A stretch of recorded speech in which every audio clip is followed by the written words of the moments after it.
Thank you, Bonnie. That was beautiful. I love creating that sacred circle with everybody and setting that intention as we open. During the opening song, I already smudged the circle and created that connection of clean energy for all of us. And so now, because it's summer solstice, I do want to acknowledge the directions and call in our ancestors here. So let's go ahead and take a deep breath and settle into yourself.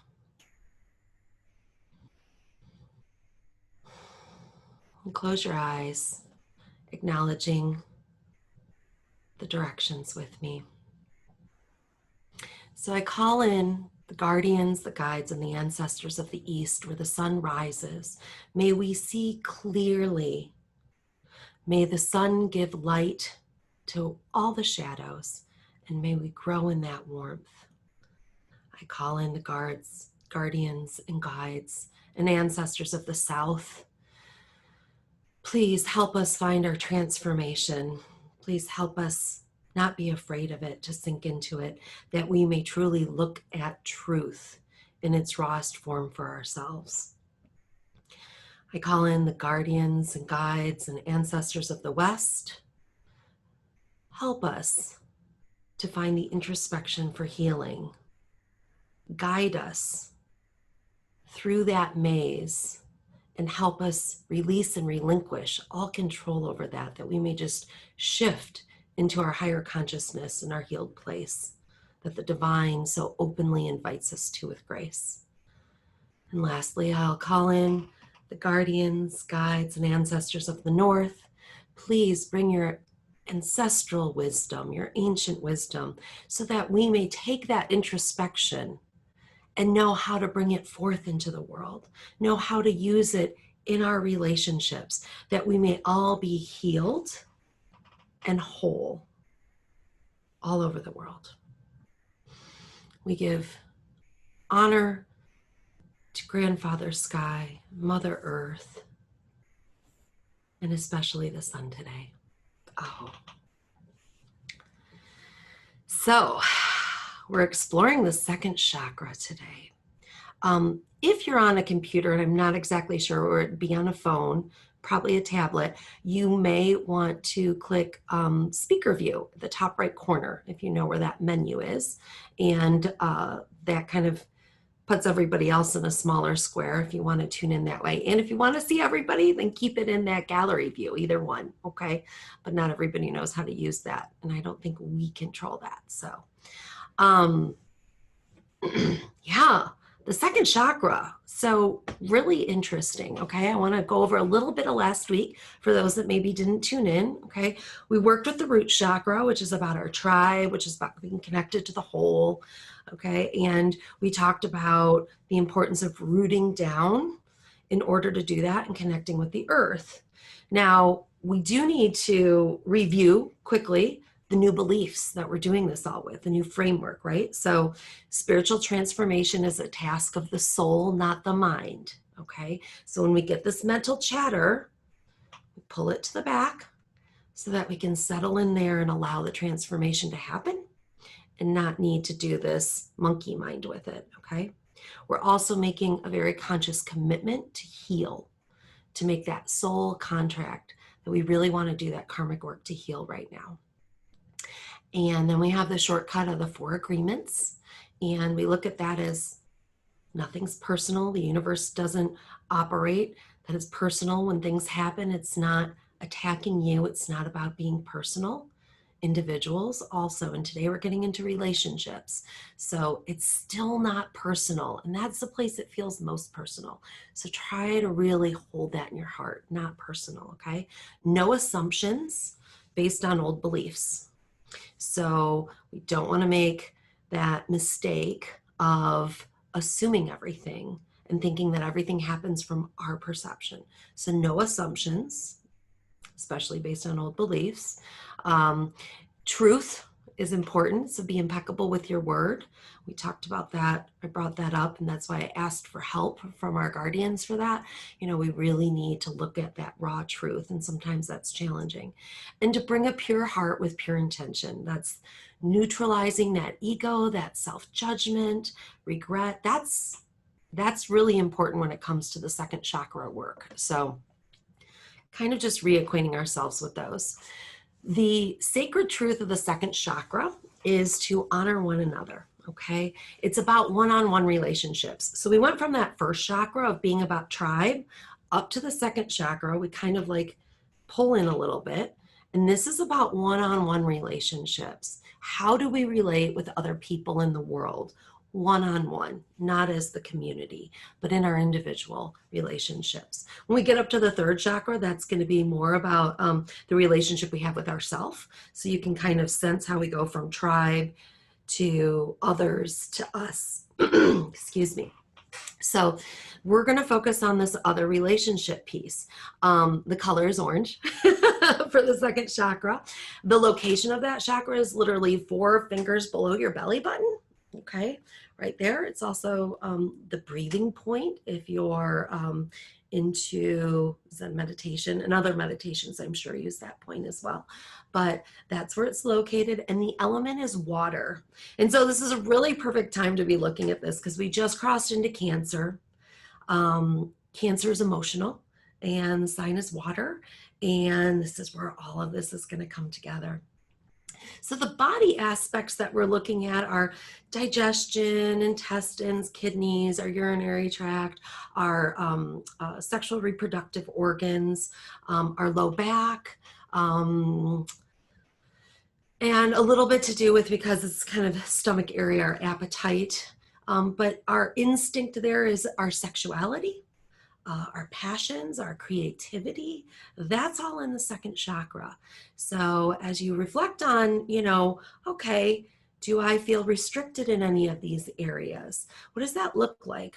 Well, the psychological aspects that show up in those areas are like power, sex, money, control, fear, anger, a little bit of, you know, self-esteem gets attached there, and then that goes up into the third chakra. Have we had abuse in those areas? Any inherited parental issues, those one-on-one things? And so I also don't think that it's a mistake that this all is coming together on Father's Day. So what might your relationship be with your dad, or the relationship of the father of your children, or the relationship you might have with father figures in your life? Or we can go real big and look at what's the relationship with the patriarchy, right? So there's all these different levels that we connect from our sacral chakra to. And when those issues come in as dysfunctions or imbalances, this is what we're talking about. We're talking about that second chakra. So it's controlled with it's tied into our nervous system and our adrenals. And so we can have an adrenal draw. We can have depression, anxiety. These different things can all be connected there when it comes to relationships, one-on-one relationships. So the healing part of that comes from where that chakra becomes stronger. And that's with passion and creativity and sacred love. Okay, so we get that mixed up.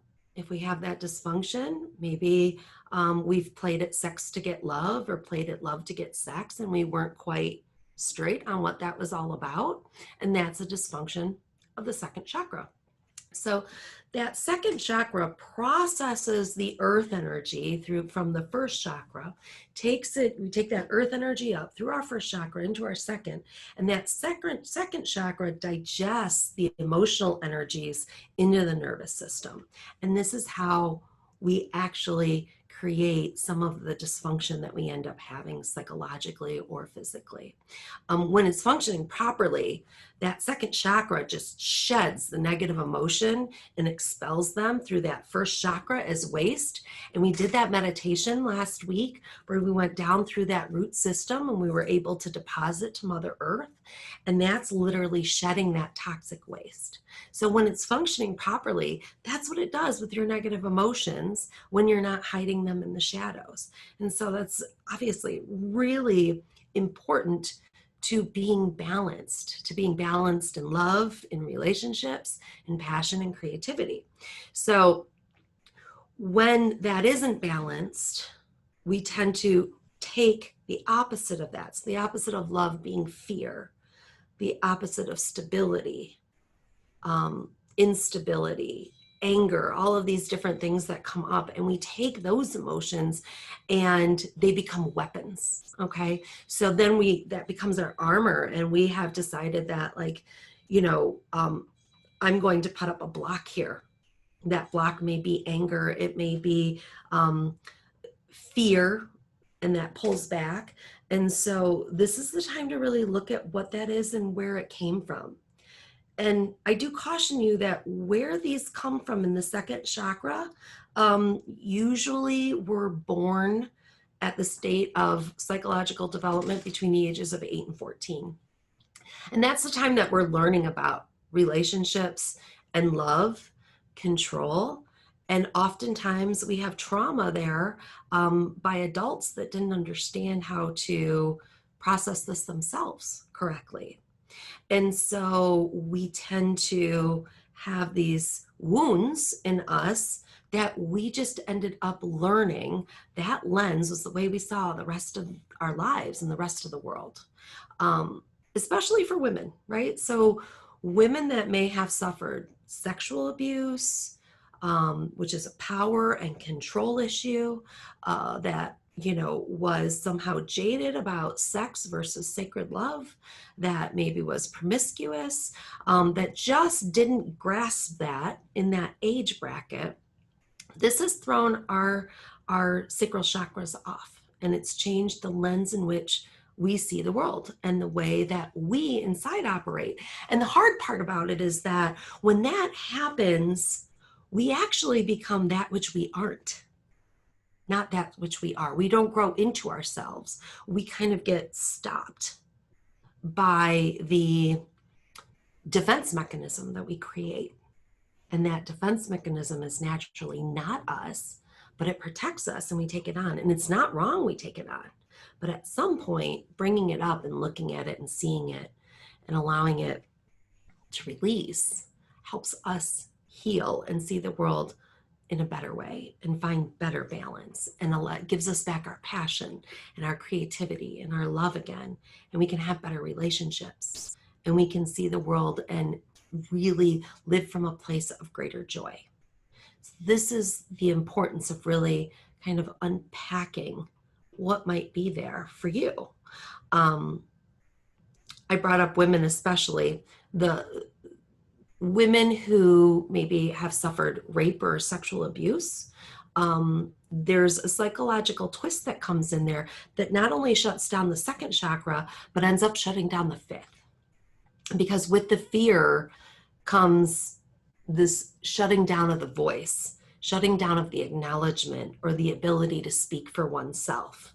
And so we go down, and that actually ends up kind of shutting down all the chakras in between. So our heart can't be open when that happens, and our self-esteem suffers, and we don't have very good relationships with others because now we misunderstand somebody else's wound that has caused fear inside of us. And so we shut down. It's a good survival mechanism. It's amazing the way that we're wired to do this, but we're also wired to heal it.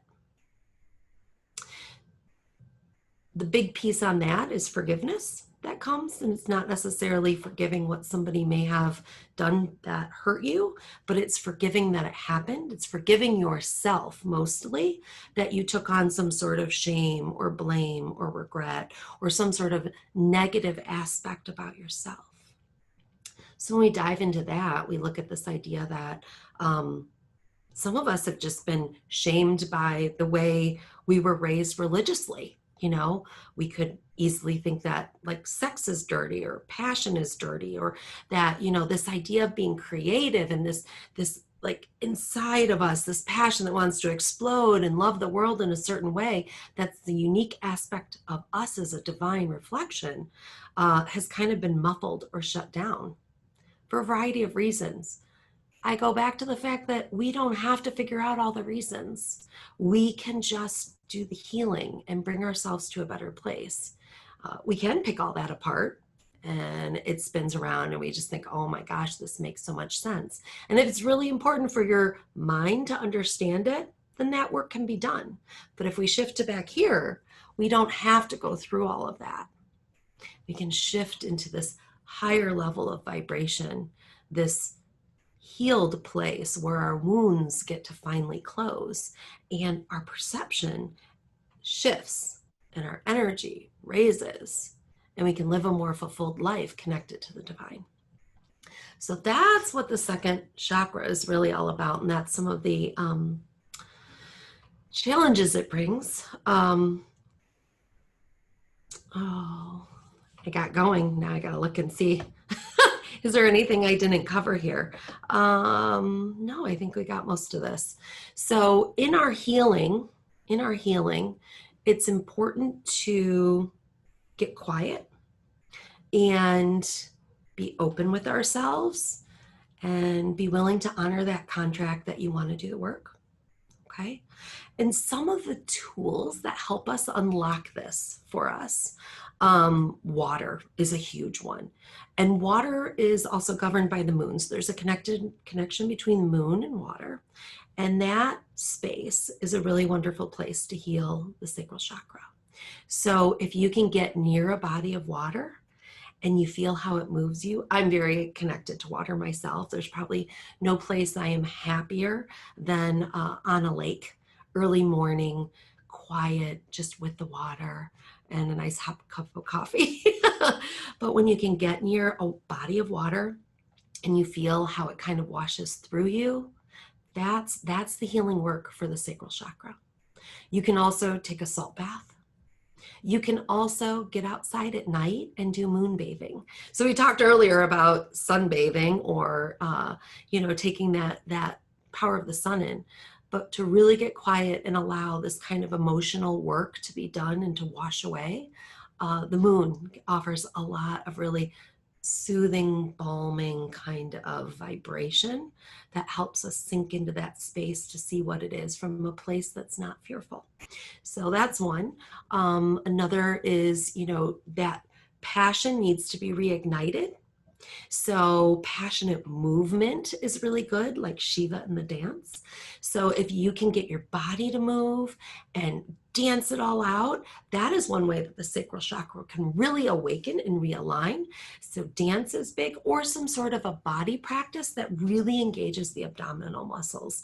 So Tai Chi, certain kinds of yoga, Qigong, all of those body practices get things moving and engage everything in that sacral chakra in a way that it can process. And when it processes, you want to be connected to the earth. So the intention is set to reach those roots down through that root chakra, connect and align the root chakra, connect with your tribe, and then pull up into that second chakra, connect with the emotion, connect with anything going on there, and dance it out, move it out, be in the water, be with the moon. And then the last way is like to get creative.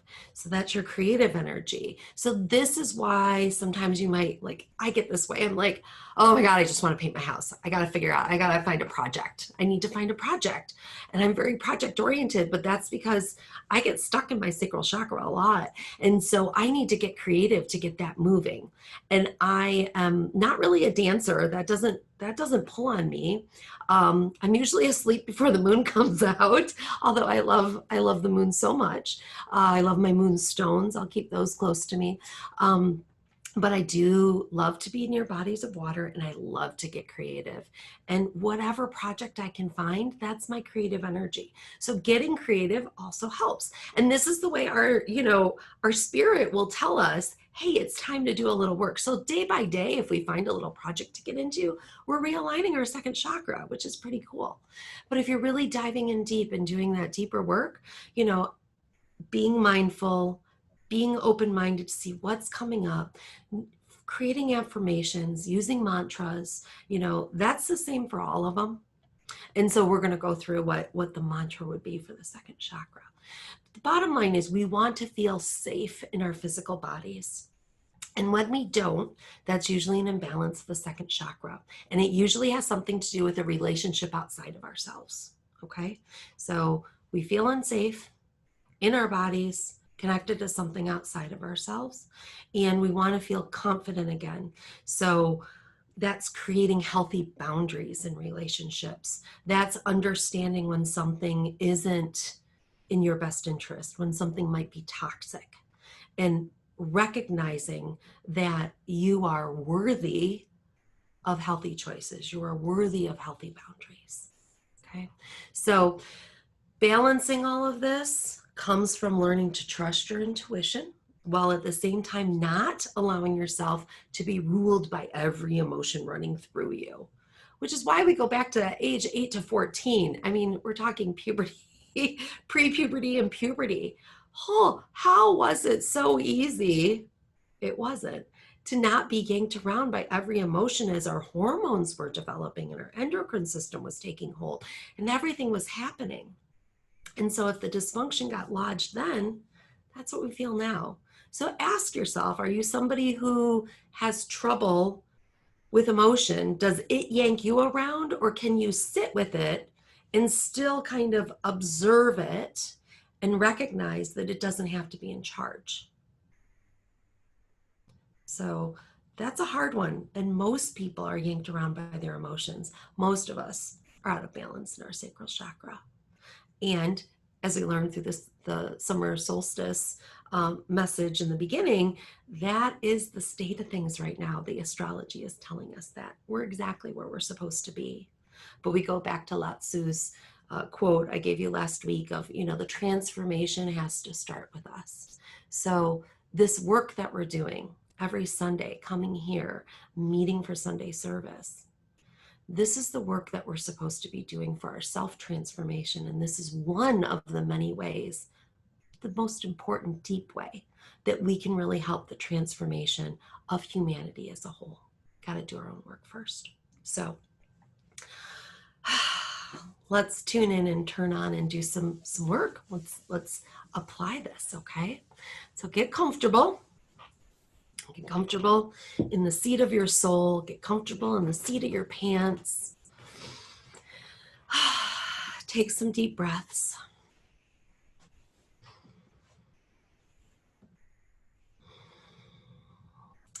And reach down with your intention, with your tailbone, down through your legs, through your feet, through the building, all the way to Mother Earth.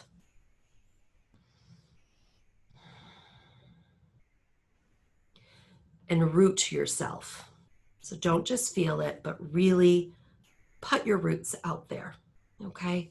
Feel them sink down into the earth, through the warm soil, down into the cold soil.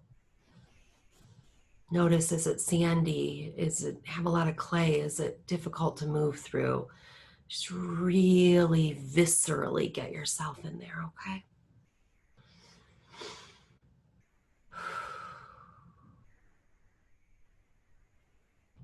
And now, while your roots are there, just bring gently your attention to that space, that second chakra.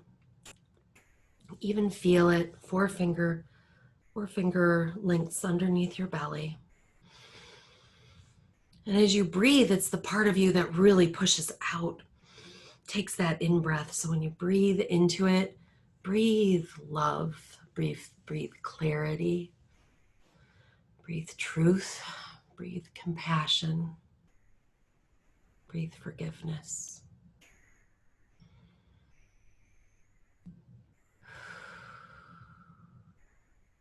Now, just gently explore where your imbalances might be there.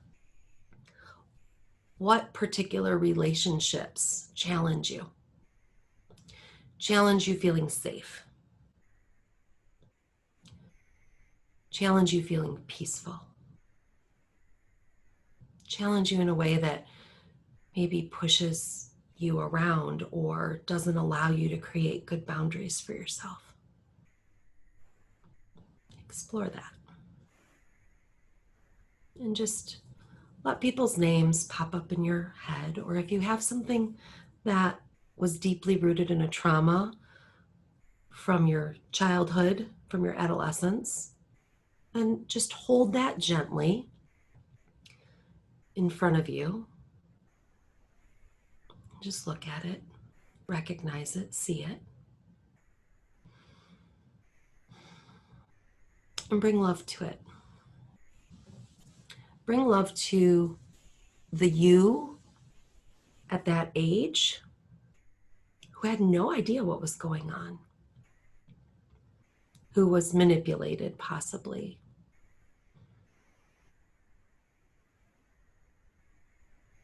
And just bring love there. And bring forgiveness now to whatever it is inside of you that judges you, that feels shameful, that has that regret attached there. Anything that caps your creativity and your passion. Anything that blocks you from having sacred, loving relationships. Just bring love to it. And now in front of you, whatever it is, whoever it is that might have come up, just put them in a bubble. Put them in a bubble right in front of you. And recognize, look down and see that there's a cord between you two.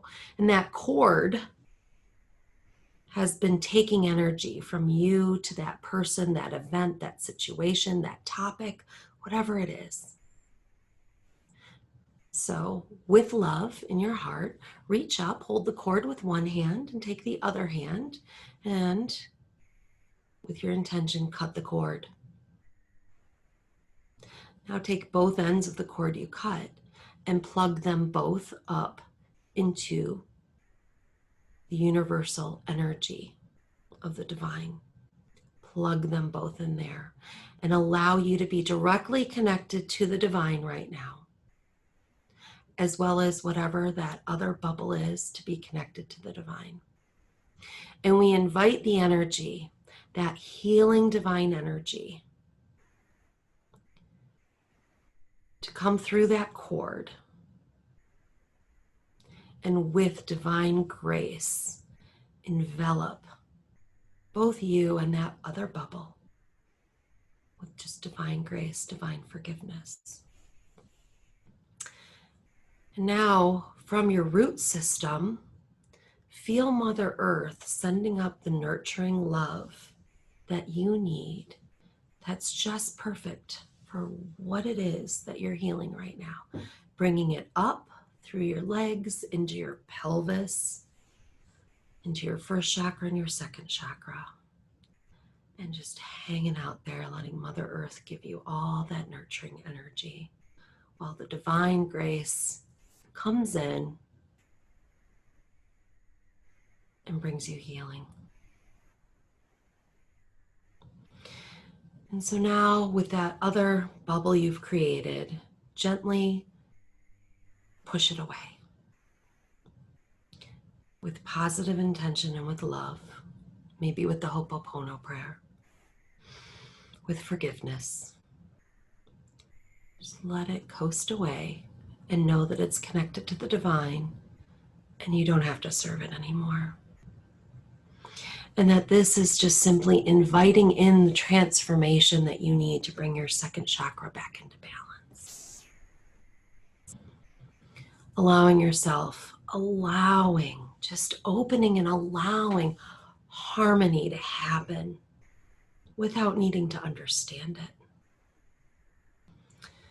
And so with that, in order to stay in our cerebellum, in order to allow that to just wash through us and allow that sense of water energy, that vibrational energy, Mother Earth, divine grace, to just continue to vibrate. We're going to chant Vam Om, just like Gadal taught us. Vam Om, Vam Om. Going back and forth, allowing that left brain, right brain to reorient the cellular activity in our bodies. Vam Om, Vam Om, Vam Om, Vam Om, Vam Om, Vam Om, Vam Om.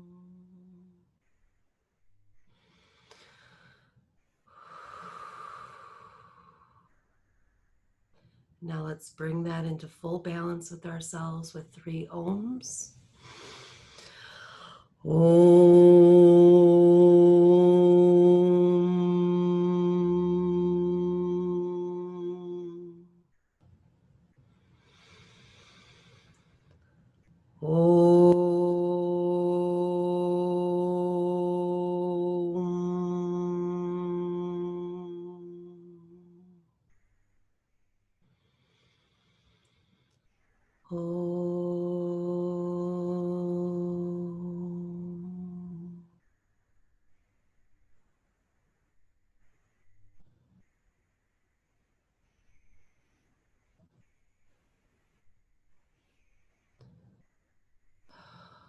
Allow the connection with Mother Earth to stay strong while you bring your intentional energy back up into your body.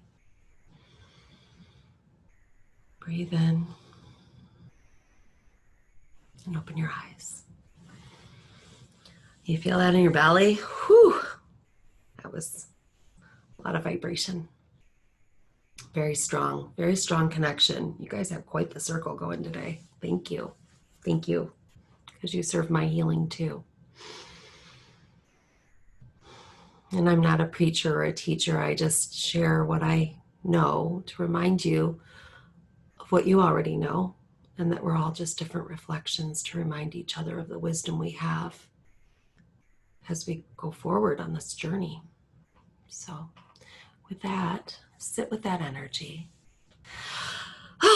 So leaning on each other, that's part of that one-on-one relationship. And when we're out of sync, we know that we're each other's reflections on how we also get back. So our relationships are also part of our healing. Heal the ones that are still wounded and lean on the ones that are strong for us. And that's the way we all come together. So thank you so much for being a part of today, whether you're tuning in now or later. We really appreciate it. And so for a blessing, since it's Father's Day, we're going to tie that back in. We've got lots to be grateful for, lots to bless. So, Great Spirit, today we offer deep gratitude for the sun, for the mysteries of the universe, for the opportunity to journey with others, and for the grace to heal. We especially ask your blessing on all fathers today, for new fathers coming into terms with new responsibility, for those who are trying to balance the demands of work, marriage, children, for those who are trying to lead their family during this difficult time,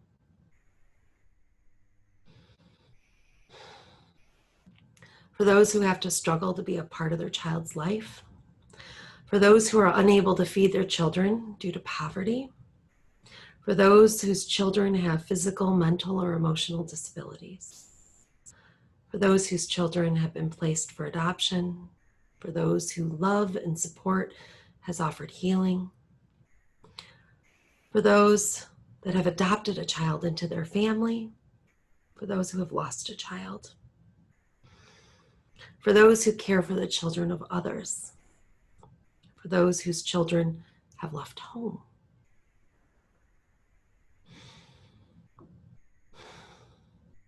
For those that have passed over, and for those that aren't in sight right now in our home by themselves or in a nursing home by themselves. We also ask for healing. Healing for those who are blinded by their ignorance, greed, or anger. For those that we don't have good relationships with. Bless all fathers that they may be able to commit themselves selflessly as mentors, protectors, teachers, as they shape the direction of their child's character by giving love, care, and guidance through their heart.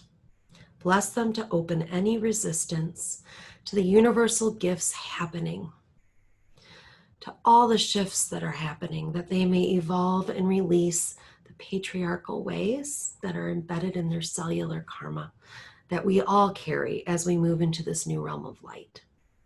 Bless all fathers that they may lead their children to know and do what is good, living not for themselves alone, but for God and for others. Aho.